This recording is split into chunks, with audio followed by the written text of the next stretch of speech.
আমি আজকে চলে আসলাম কলকাতা নিউ মার্কেটের পাশেই শ্রীরাম আর্কেড। এটাকে আমি বলি পানি মার্কেট। তো ওদের নিচে একটা হচ্ছে পানির ফোয়ারা আছে। তো পানি মার্কেটে শুনলাম এখানে নাকি মাছ পা খেয়ে ফেলে, মানে পেডিকিউর করে মাছ দিয়ে। তো আমি এটা শুনে দেরি না করে চলে গেলাম, কিন্তু যাওয়ার পর আমি একদমই সাহস পাচ্ছিলাম না। আর আমি এত সাহসী একজনকে নিয়ে গেলাম, আমার ভাগ্নিকে। বাচ্চা মানুষ কিন্তু এত সাহসী, আর তার অনেক আবদার ছিল যে তাকে নিয়ে যেতেই হবে। তো গেলাম, ও তো সুন্দর পাটা ভিজিয়ে দিল, কিন্তু আমি আর ভিজাতে পারছিলাম না। আমার এত ভয় লাগছিল, মনে হচ্ছে মাছ আমার পাটা খেয়ে ফেলবে। কিন্তু বাচ্চা মানুষ কত সাহসী দেখেন, মাশাল্লাহ মাশাল্লাহ। সে তো পা একদম ইনস্ট্যান্ট ভিজাই দিছে, আমি তো পারতেছিলাম না, আমার এত ভয় লাগতেছিল। এটা নাকি পেডিকিউর, মাছ নাকি পাটাকে একদম ক্লিন করে দেয়।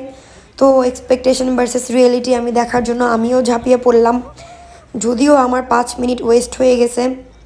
এটা হচ্ছে ওদের 100 রুপি করেছিল 10 মিনিটসের জন্য, 10 মিনিট 100 রুপি। তো আমার 5 মিনিট তো লাফালাফি করতে করতেই চলে গেল, আমি তো ভয়ে পা দিতেই পারছিলাম না। তো যাই হোক, অবশেষে একটু একটু করে পাটা দিলাম। তো অনেক সুরসুরি লাগছিল, মাছ তেমন কামড়াকামড়ি করতেছিল না। জীবন বাঁচানো ফরজ, তো আমি আসলে ভয়ে দিচ্ছিলাম না। ফাইনালি তো পাটা দিয়েই ফেললাম। তো তেমন আমার ভয় লাগছে, মানে একটু একটু মনে তো আতঙ্ক থাকেই। আতঙ্ক নিয়ে পাটা দিয়ে দিলাম পেডিকিউর করার জন্য। শুনলাম পা নাকি একদম ক্লিন হয়।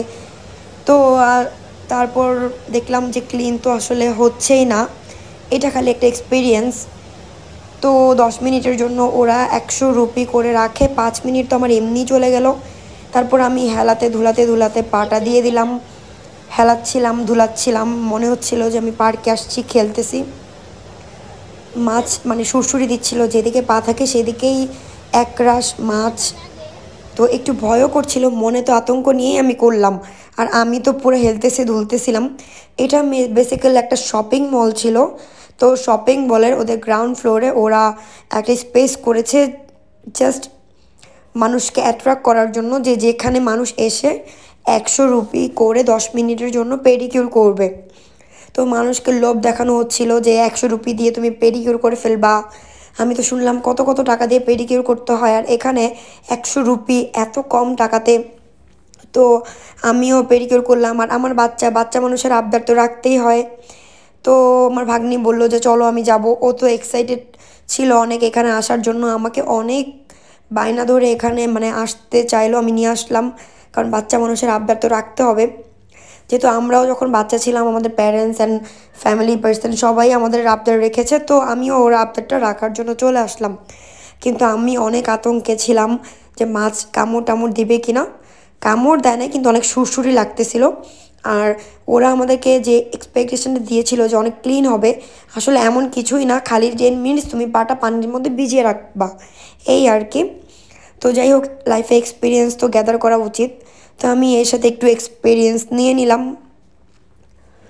ওয়াও মোমো খেতে এসে দেখি কেভেন্টার্স একটা নতুন শপ হয়েছে, ওর স্মুদি ওর জন্য অনেক ফেমাস। তো আমিও হচ্ছে একটা স্ট্রবেরি নিয়ে নিলাম, তারপর আমি হচ্ছে একটা বাটার স্কচ ফ্লেভারের আরেকটা নিয়ে নিলাম। দুইটা স্মুদি নিয়েছি, একটুর জন্য পড়ে যাচ্ছিলো। তো এটা কাচের একটা বটল ছিল। তো আমরা দুজন দুইটা নিয়েছি। স্ট্রবেরি ওর অনেক ফেভারিট, আমার ভাগ্নির, তো ওর জন্য স্ট্রবেরি নিলাম, আর আমার জন্য হচ্ছে বাটার স্কচ নিয়ে নিলাম। আর এগুলোর একটা প্রাইস ছিল 245 করে, 245 রুপি। তো বাটার স্কচটা ও আজকে খেলো, তা আমি স্ট্রবেরিটা নিয়ে ট্রাই করলাম। ওদের স্মুদি অনেক মজাই লেগেছে, অনেক ইয়াম ছিল। আসলে কলকাতার খাবার নিয়ে আমি কী বলবো, ওদের তো সব খাবারই অনেক মজা হয়। তারপর আমরা এখানে ভাবলাম যে আজকে আবার একটু পিৎজা খাবো। তারপর আমরা ডমিনোজে চলে আসলাম। আমার কলকাতা থাকলে মোস্ট অফ দ্য টাইম ডমিনোজই বেশি খাওয়া হয়, আর কেএফসিটাই খাওয়া হয়। তো আমি দেরি না করে চলে গেলাম। এই ক্লিপে আমি আর ডমিনোজ নিব না, যেহেতু এর আগের ক্লিপ ডমিনোজ ছিল।